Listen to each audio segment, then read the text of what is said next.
آؤ ترجمہ اور تفسیر سے قرآن پاک سمجھیں۔ اعوذ باللہ من الشیطان الرجیم، بسم اللہ الرحمن الرحیم۔ یا ایہا الذین آمنوا استعینوا بالصبر والصلاة ان اللہ مع الصابرین۔ ولا تقولوا لمن يقتل في سبيل الله اموات بل احياء ولكن لا تشعرون۔ ولنبلونكم بشيء من الخوف والجوع ونقص من الأموال والأنفس والثمرات وبشر الصابرين الذين إذا أصابتهم مصيبة قالوا إنا لله وإنا إليه راجعون۔ أولئك عليهم صلوات من ربهم وأولئك هم المفلحون۔ أولئك عليهم صلوات من ربهم ورحمة وأولئك هم المهتدون۔ إن الصفا والمروة من شعائر الله فمن حج البيت أو اعتمر فلا جناح عليه أن يطوف بهما، ومن تطوع خيرا فإن الله شاكر عليم۔ الحمدللہ، اللہ کے فضل و کرم سے آج ہماری ترجمہ کی کلاس 56واں سبق ہے۔ تو اب تک ہم سورۃ بقرہ کے 18 رکوع پڑھ چکے ہیں۔ سورۃ بقرہ کا یہ 19واں رکوع ہے اور اس پارے کا تیسرا رکوع ہے۔ پچھلے رکوع میں قیادت و سیادت بدل گئی، قیادت و سیادت بدل گئی، یعنی پہلے یہود و نصارہ کی قیادت و سیادت تھی، مدینہ میں علماء یہود تھے۔ اب تحویل قبلہ کے ساتھ ہی اللہ عز و جل نے قیادت و سیادت نبی اکرم صلی اللہ علیہ وسلم کو دے دی اور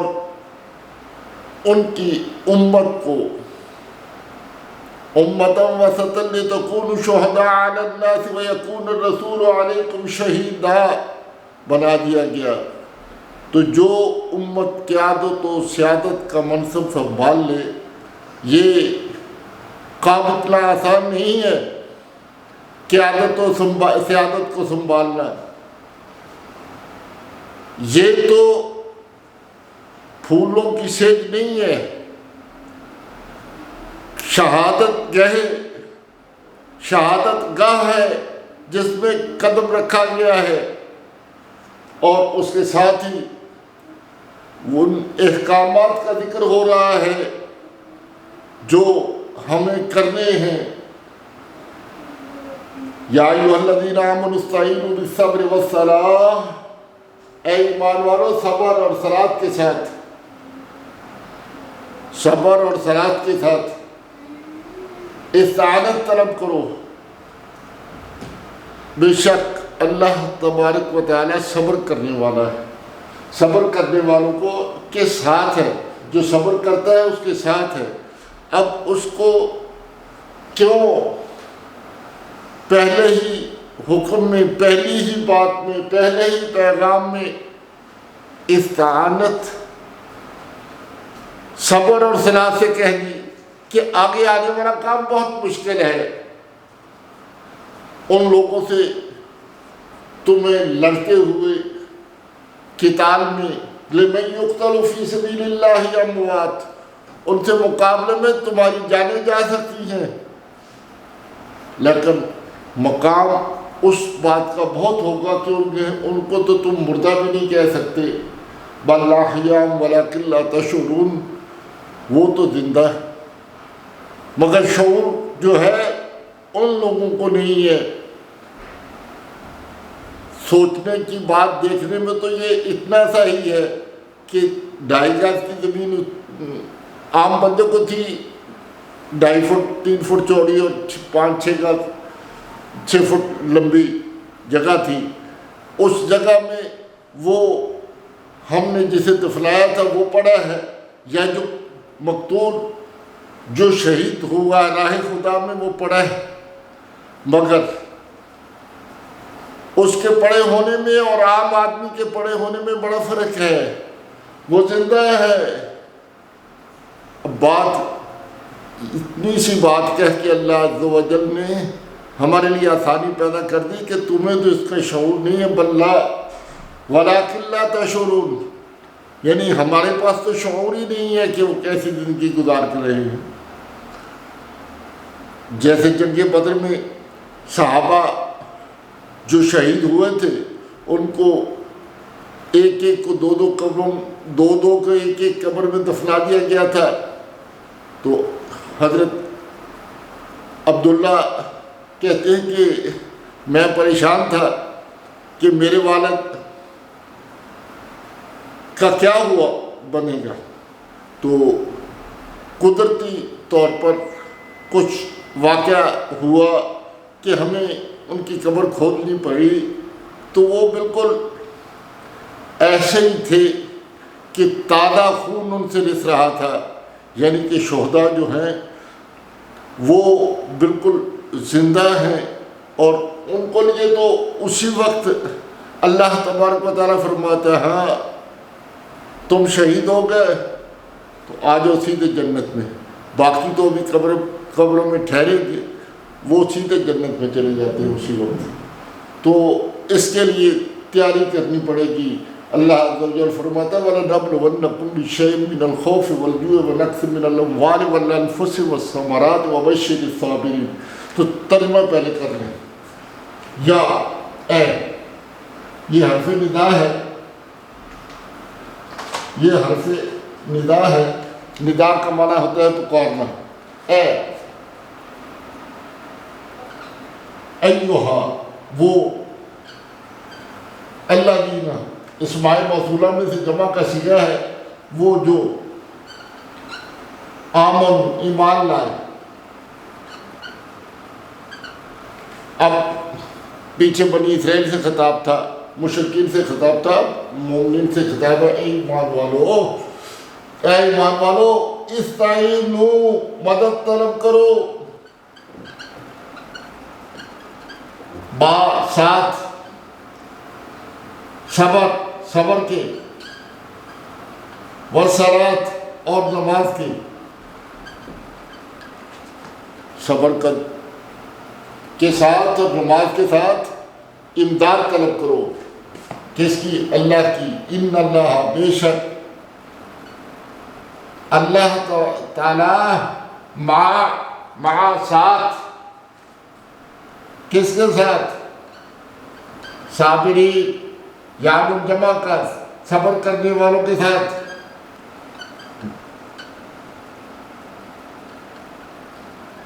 وَلَا تَكُونُوا لِمَن يُقْتَلُ فِي سَبِيلِ اللَّهِ واو اور لا نہیں تا تم قولو کہو لِمَن يُقْتَلُ لیے جو ان کے بارے میں ان کے لیے وہ جو قتل ہو گئے فی میں سبیل راہ اللہ کی راہ میں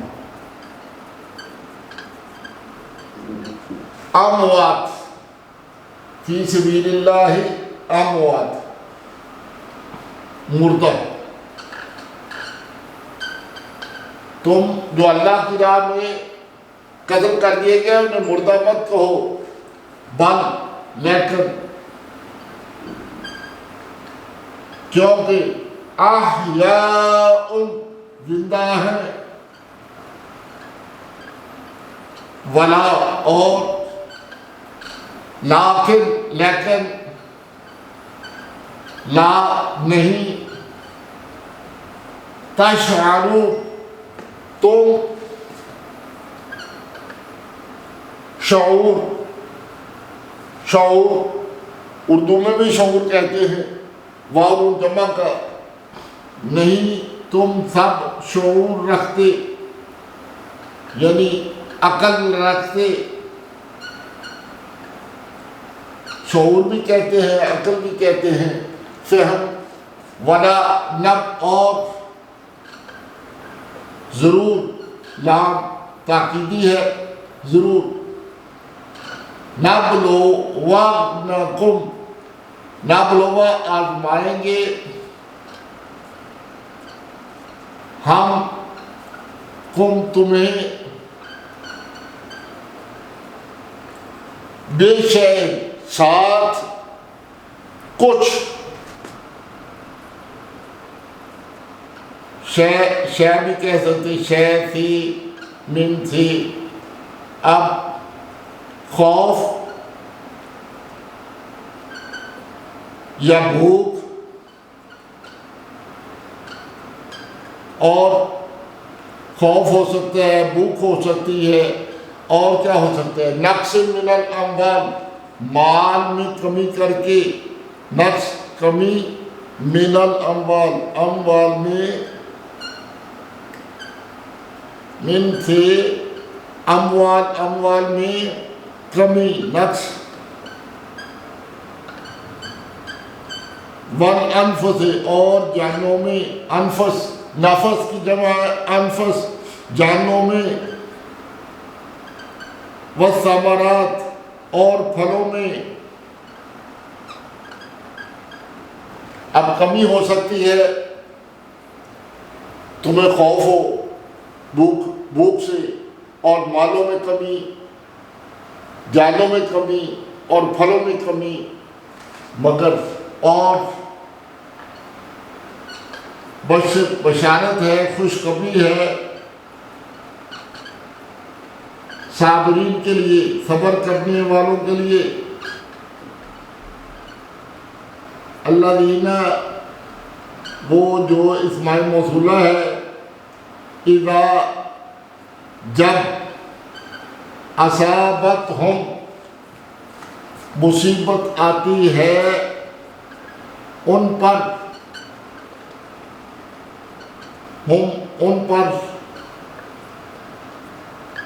مصیبت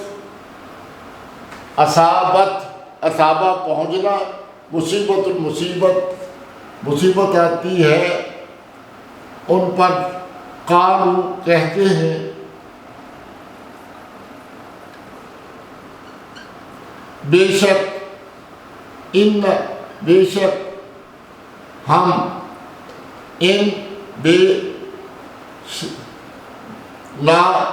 بے شک ہم لام واسطے اللہ کے لیے ہیں اللہ کے ہیں وَإِنَّ اور تحقیق بے شک ہم الا پر طرف ہی اس میں ضمیر اسی کی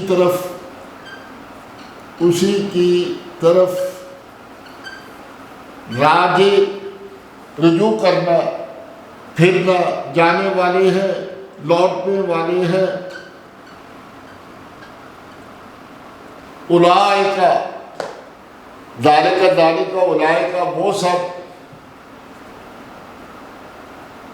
وہی ہیں علیہم ان پر یا جن پر ان پر علی پر ہم ان پر صلوات نواز سے صلوات انعامات رب درود بھیج رہا ہے صلوات بھیج رہا ہے صلوات المومنین نوازش ہو رہی ہے رب کی طرف سے من سے رب پروردگار ہم ان کا اور رحمت اور رحمت اور اولئک وہ ہم المہتدون وہی ہدایت پر ہیں.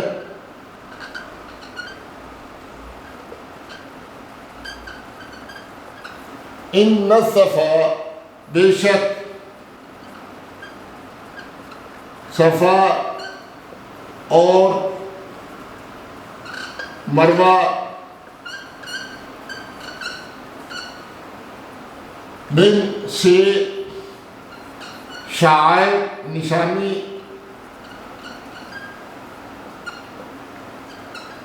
اللہ کی نشانیاں ہیں. فا من پس جو حج البیت حج کرے اس گھر کا اب تمہارا یا عمرہ فلا جناح پس نہیں گناہ حرج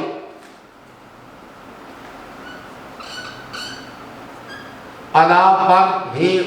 اس پر ان یطوف بہم کہ وہ طواف کرے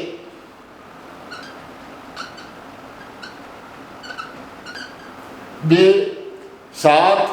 ہما دونوں کا ان دونوں کا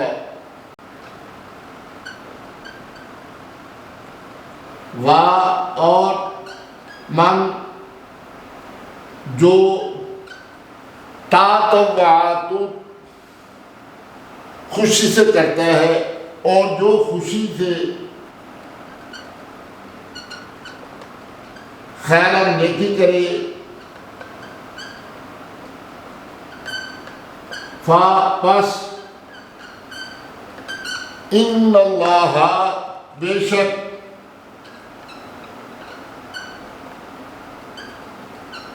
اللہ تعالی شاکر بھی ہے اور علیم بھی ہے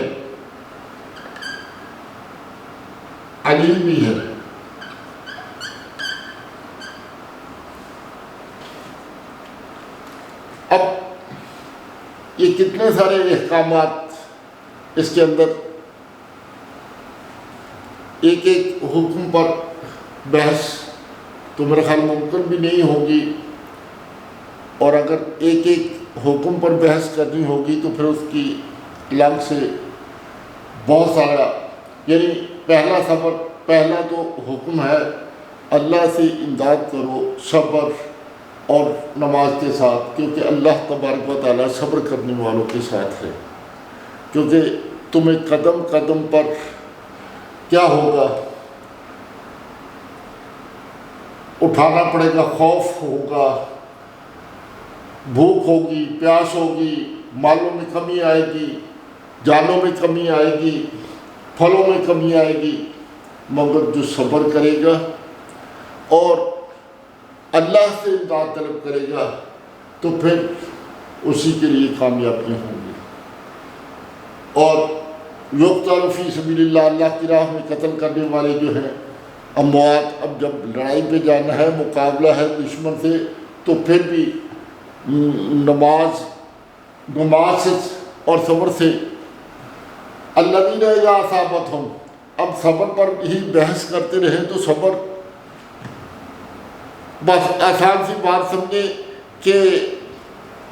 جو بندہ واویلا نہیں کرتا، تکلیف پہنچی، مصیبت پہنچی، مصیبت پہنچی، اور اس نے یہ نہیں کہا مر گیا، لٹ گیا، یہ ہو گیا، وہ ہو گیا، یہ نہیں کہا، بلکہ اس نے صبر کیا، تو اور پھر اللہ ہی سے مدد طلب کرنی ہے، اور اس کے لیے فکرہ بھی اللہ عز و جل نے ارشاد فرما دیا، قالوا انا للہ و انا الیہ راجعون، وہ کہتے ہیں کہ ہم اللہ ہی کے لیے ہیں اور اسی کی طرف پلٹ کر جانا ہے، کوئی پرواہ نہیں ہے۔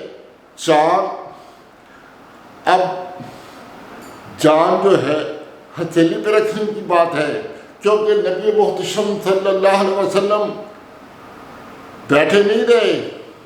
دین کی تبلیغ کی انہوں نے، دین کی ایک ایک بات کو عوام الناس تک پہنچایا۔ کم و بیش 1,24,000 صحابہ موجود تھے جب آپ نے ان سے پوچھا کہ کیا میں نے اللہ کے پیغام کو تم تک پہنچا دیا ہے؟ تو سب نے کہا بے شک آپ نے اللہ کے پیغام کو ہم تک پہنچا دیا ہے۔ تو اب نبی نہیں آنا کوئی اس کام کے لیے، اب یہ ہماری ذمہ داری ہے کہ ہم اس پیغام کو اتنا عام کریں کہ ہر بندہ مومن، متقی، پرہیزگار بن جائے، تو پھر اولئک علیہم صلوات من ربہم ورحمہ، جب یہ ساری تکلیفیں برداشت کر لے گا تو اللہ تبارک و تعالیٰ اس پر درود بھیجتا ہے، صلوات بھیجتا ہے، یعنی نوازشیں کرتا ہے، عنایتیں کرتا ہے، اور رحمتیں بھی اس کو دیتا ہے، اور وہی ہے جو اپنی جان ہتھیلی پر رکھ کر اللہ سے ڈرتے ہوئے اللہ کی دین کی سرفرازی کے لیے کام کر رہے ہیں۔ اور پھر آگے حج اور عمرے کی بات ہے، تو حج جو ہے وہ مخصوص اعمال کا نام ہے جو 8، 9، 10، 11، 12، 5 دن میرا سے عرفات سے منا اور ادا کرنے ہوتے ہیں۔ اور عمرہ جو ہے، عمرہ میں بھی باقی سارے احکامات ہوتے ہیں، مگر ان ڈیٹوں میں حج ہی کرنا ہوتا ہے۔ عمرہ کے لیے صفا مروہ، خانہ کعبہ کا طواف، تو یہ صفا مروہ 2 پہاڑیاں ہیں۔ اب ہنسی بھی آتی ہے کہ سارے بت تو وہاں سے نکلوا دیے، پتھر ہی کے تھے، پتھر نکلوا دیے، ایک پتھر حجر اسود رکھ دیا کہ اس کو نبی محتشم صلی اللہ علیہ وسلم نے چوما تھا، ایک پتھر رکھ دیا جس پہ نبی محتشم صلی اللہ علیہ وسلم کی آمد کے لیے دعا کی تھی حضرت ابراہیم خلیل اللہ نے، اور پھر صفا مروہ کو بھی اپنی نشانیاں کہہ رہا ہے۔ وہ پتھر تو چلو انبیاء کی نشانیاں تھیں، صفا مروہ ایک لحاظ سے تو یہ ہے کہ صفا حضرت آدم صفی اللہ اور مروہ اما حوا، لیکن بات جہاں سے چلی یعنی حضرت ابراہیم علیہ السلام کی بیوی اما حاجرہ نے اس کے درمیان 7 چکر لگائے تھے اپنے بیٹے کی پانی کی تلاش میں۔ ولیہ کاملہ نبی نہیں تھی، ولی تھی، یعنی کہ ولیوں کا بھی انبیاء کا تو ہے ہی ہے، اولیاء اعظام کے جو کام ہیں، جو محنتیں اولیاء ولی بننے کے لیے اپنی جان ہتھیلی پر رکھ کر سارا دن جی کی سرفرازی کے لیے جو کام کرتا ہے وہی ولی اللہ بن سکتا ہے۔ یہ پھونکے مار دینے سے شفا ہوتی ہے، آرام ہوتا ہے، تسکین ہوتی ہے، لیکن خالی پھونکے مارنا جو یہ ہے، گرے دینے والے کو تو جادوگر بھی کرتے ہیں، لیکن تم اگر پھونکے مارتے ہو تو ولی کو اگر پھونک مارتا ہے یعنی تو وہ اللہ تبارک و تعالیٰ کے دین کی سرفرازی کے لیے کام کرتا ہے۔ اللہ کے نبی اپنے معجزے دکھاتے تھے، یہ ولی جو ہیں کرامات دکھاتے ہیں، یہ کرامتوں کے ظہور کے لیے ہوتی ہیں۔ تو بہرحال موضوع اسی ایک آیت کا ہی بہت لمبا ہے، باقی صبر، نماز، امداد، کہتے ہیں امداد طلب نہ کرو، تو امداد تو ہم نے پہلے ہی طلب کی ہے۔ نماز پڑھتے ایاک نعبد و ایاک نستعین اہدنا الصراط المستقیم، ہم نے وہ راہ مستقیم کی درخواست کی تھی، اسی کے ضمن میں تو یہ ساری باتیں آ رہی ہیں۔ پہلے قیادت سیادت دی اور پھر اس کے بعد یہ ذمہ داریاں آ گئی کہ نماز بھی پڑھو اور صبر بھی کرو اور اللہ کی راہ میں لڑنے مرنے کے لیے تیار ہو جاؤ۔ تم پر آزمائشیں آ سکتی ہیں، ابتلائیں آ سکتی ہیں، تمہیں ڈرایا جائے گا، تمہیں کبھی تمہاری روٹی بند کر کے بھوک سے ڈرایا جائے گا، کبھی تمہارے مال چوری کر کے مالوں کو حملہ کر کے مالوں کو دبا کر دفنا کر جلا کر، اور کبھی تمہارے بچوں کو تمہارے بہنوں بھائیوں کو ذبح کر کے، اور کبھی تمہاری کھڑی فصلوں کو جلا کر۔ تو یہ اللہ عز و جل ہمیں ہمت و توفیق عطا فرمائے، ہم پر اپنا فضل و کرم فرمائے، ہم پر اپنا رحم فرمائے۔ ہم جب علم حاصل کریں گے، جب ہم علم کی بات کریں گے، جب قرآن کو سمجھیں گے تو پھر ہی آگے سمجھانے کی بات ہے نا۔ اس لیے